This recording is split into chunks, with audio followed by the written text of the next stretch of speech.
Hi students, today I am going to discuss one of very important concepts in partnership accounts which you experience at SYGC level, at higher levels also, that is at degree level.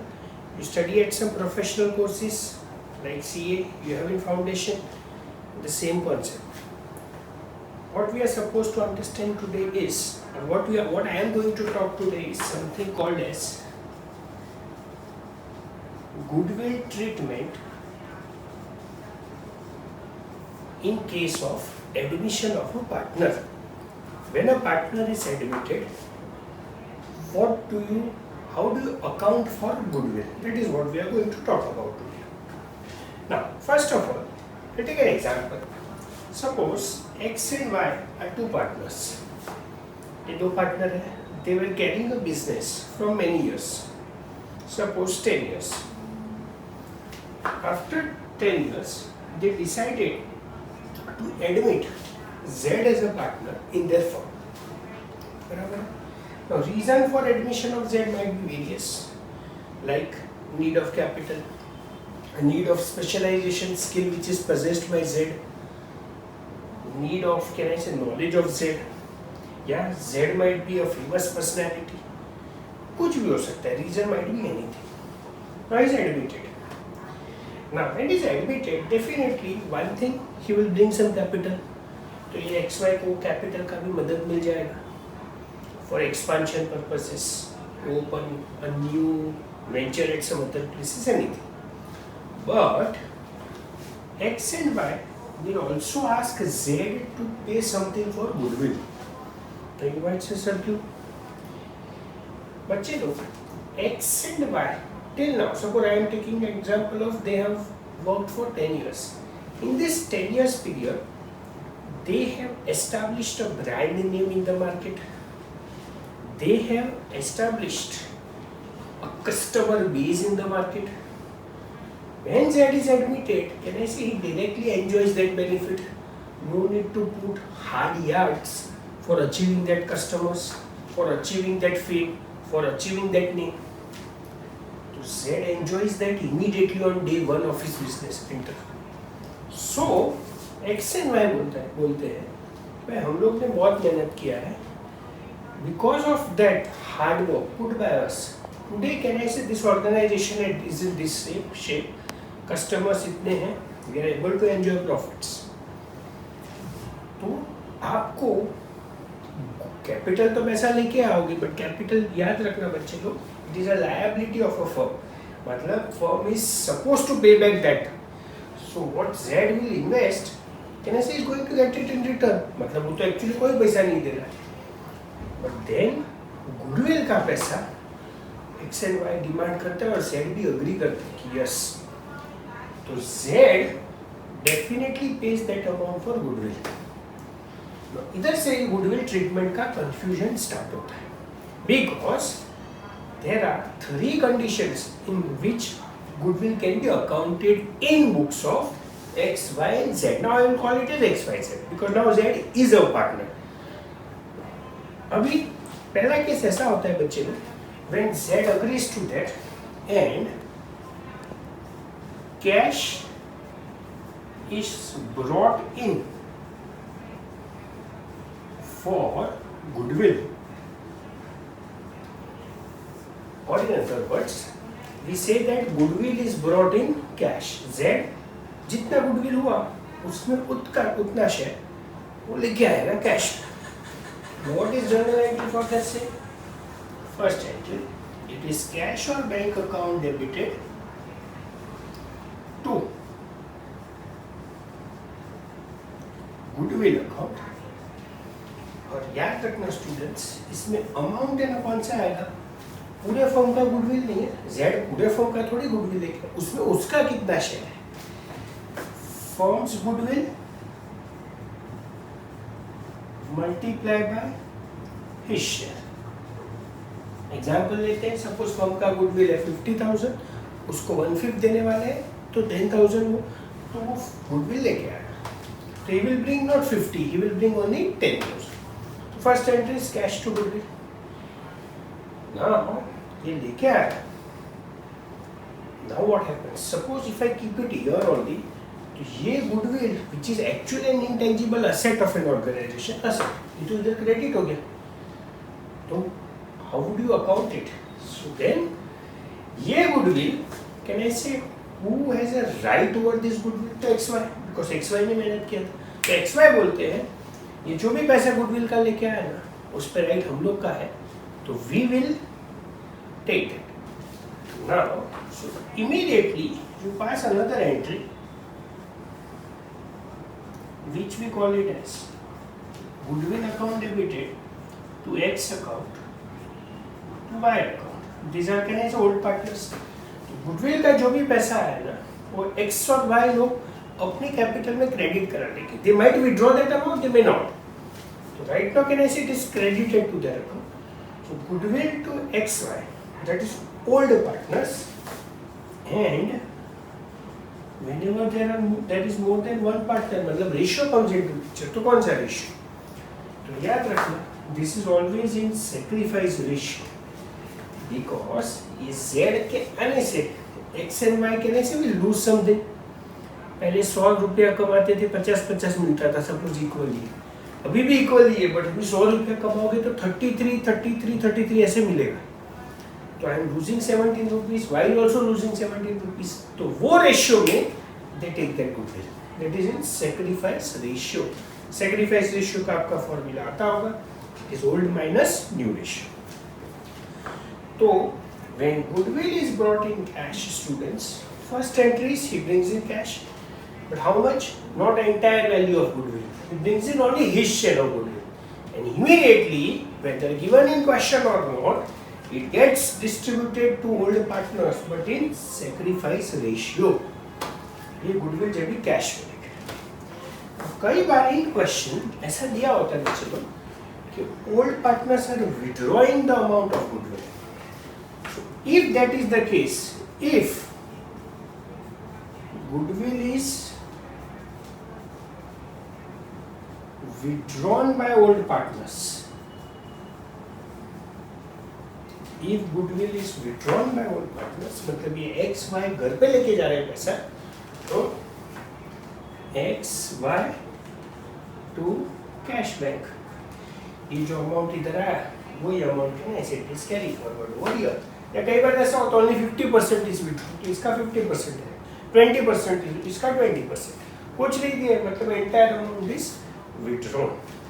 So ये amount और ये amount के बीच में correlation. But याद रखना students, this entry will only be passed only if it is given in question, otherwise no.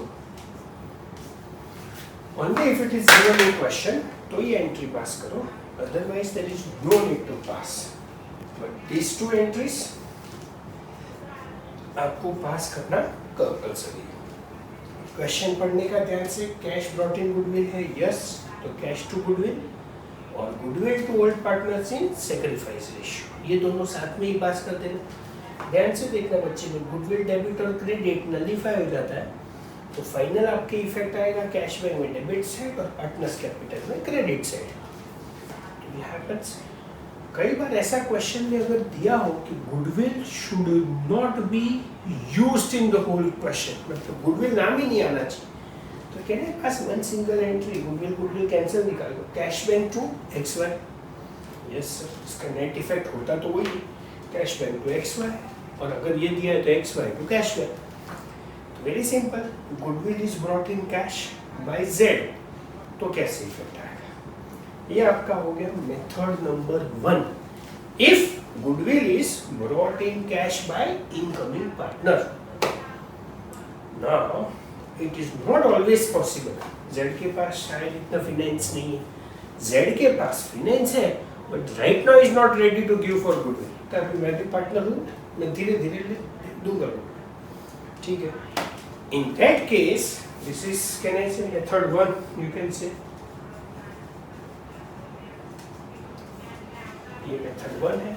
In that case, you have method number 2 where goodwill is not brought in cash. those students who are looking at this video can have a screenshot of these entries. तो you will understand that step 1 में क्या क्या होगा, बराबर है? Now we'll move on to second method when goodwill is not brought in cash. That is, Z doesn't bring amount for goodwill. Yeah, we call it as goodwill is raised in the books. Goodwill is raised in the books. तभी क्या होगा? Just erase this.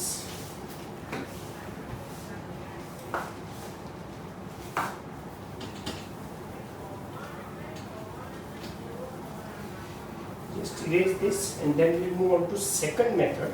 That is, goodwill is raised and then it is written off. Goodwill पहले race किया जाता है books पे, return of.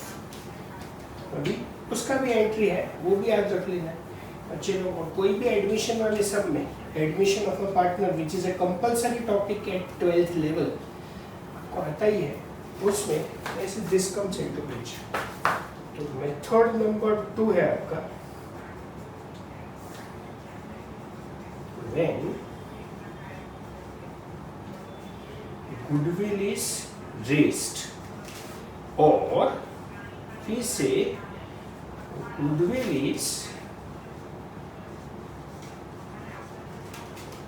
not brought in cash. goodwill cash में नहीं लेके आता, तो Z रिफ्यूज कर देगा. In that case, what we are supposed to do? We are supposed to raise goodwill in the firm's book, जिसका entry is goodwill account debited to old partners. मतलब अपने एग्जांपल के हिसाब से एक्स और Y थे, बट याद रखना दिस इज ओल्ड रेशियो, और ये गुडविल का अमाउंट भी टोटल वैल्यू ऑफ गुडविल है. So understand two difference guys. पहले केस में है ना, इधर इनकमिंग पार्टनर का शेयर ही था, इधर टोटल वैल्यू ऑफ गुडविल. और दूसरा डिफरेंस उधर, if you remember, old partners में सैक्रिफाइस रेशियो था, हियर ओल्ड पार्टनर्स में it is old ratio. These are two difference. Understand. Repeat again. First method में जब भी कैश लेके आता था ना Z, तो he was bringing only his share of goodwill. इधर when you are raising it is total value of goodwill. In that case old partners were distributing goodwill का amount in sacrifice ratio, here they distributed old ratio. अभी इसमें method में खाली problem बच्चे लोग ये है, ये मेथड में according to accounting standard for intangible assets, ये मेथड में गुडविल है ना आपका बैलेंस शीट में डिपिक्ट होगा, it will be shown on asset side. The problem is accounting standard says you can show goodwill in your asset side only if it is an acquired goodwill. Acquired का मतलब sir, if you have purchased, कभी आप कोई organisation दूसरे business purchase करते हो और उसको गुडविल का पैसा देते हो, you have paid money for goodwill, वो गुडविल आप दिखा सकते हो. ये इंटरनली जनरेटेड गुडविल बोलते हैं because of admission of a partner. तो it cannot be shown in balance sheet according to accounting standard. So the problem is at 12th level इतना accounting standard पे importance नहीं दिया जाता, but because can I say it is a point to be kept into mind, इसके लिए मैंने आपको बता दिया. 12th level पे ये balance sheet asset side पे डेबिट होगा, पार्टनर्स कैपिटल में क्रेडिट होगा. And in some cases they give, if goodwill is written off, goodwill written off कर दिया है, मतलब जो बैलेंस शीट असेट में दिख रहा था वो भी निकाल देना, तभी गारंटी आएगा. तो now you have all partners X, Y, Z to goodwill account, and that goes in new ratio. But again students do remember, इस सेकंड एंट्री है ना तभी पास होगा only if given in question, only if given in question तो ही पास होगा, otherwise ये entry. और खाली एंट्री पास करो बच्चे लोग तो गुडविल असेट में दिखेगा. पार्टनर्स कैपिटल में क्रेडिट होगा, और ये भी पास करो तो गुडविल नलिफाई हो जाएगा, असेट साइड भी नहीं दिखेगा, इफेक्ट पार्टनर्स कैपिटल में ही होगा, इधर ओल्ड रेशियो इधर न्यू रेशियो। सो मेथड 1 था cash brought in goodwill, method 2 is cash not brought in goodwill, that is goodwill raised and return of. Now based on this method only बच्चे लोग एक minor change है, और you can say there is a third concept which has been introduced. ये based on second method, ये मतलब कुछ भी नया नहीं है, it is based on second method. Now how it works? तो उसके लिए एक example जरूरी है। हाँ, suppose if I say, I will say here method number 3. When method number 3 ऐसा बोलता है, when goodwill is not to be opened in books of accounts, when goodwill account you can say is not to be opened in books of account, मतलब ये goodwill आप लिख रहे हो ना, वो दिखना ही नहीं चाहिए, गुडविल नाम ही नहीं आना चाहिए जनरेटर। सर तो कैसे करेंगे बच्चे लोग, यही 2 एंट्री आपको पास करना है बट दिखाना नहीं है सर। मतलब take an example, suppose you take goodwill 150 rupees, एक छोटा एग्जांपल लेते हैं तो कैलकुलेशन इजी हो जाए। 150 और इक्वल रेशियो, और बाद में भी इक्वल रेशियो, तो कैन आई से अगर ये एंट्री पास करो, if I pass it, then can I say it would be goodwill 2x 2y 150, तो it becomes 75. ये एंट्री राइट ऑफ करने के लिए x y z to goodwill equal ratio है, तो 50-50-50, और ये दोनों एंट्री आप दिखा नहीं सकते बिकॉज क्लियरली क्वेश्चन में दिया है गुडविल वर्ड नहीं यूज करते सर। तो फिर क्या करना पड़ेगा, then what are we suppose to do, ये दोनों एंट्री में देखो, एक तो बच्चे लोग सिंपल है गुडविल का तो नेट इफेक्ट कैंसिल हो गया।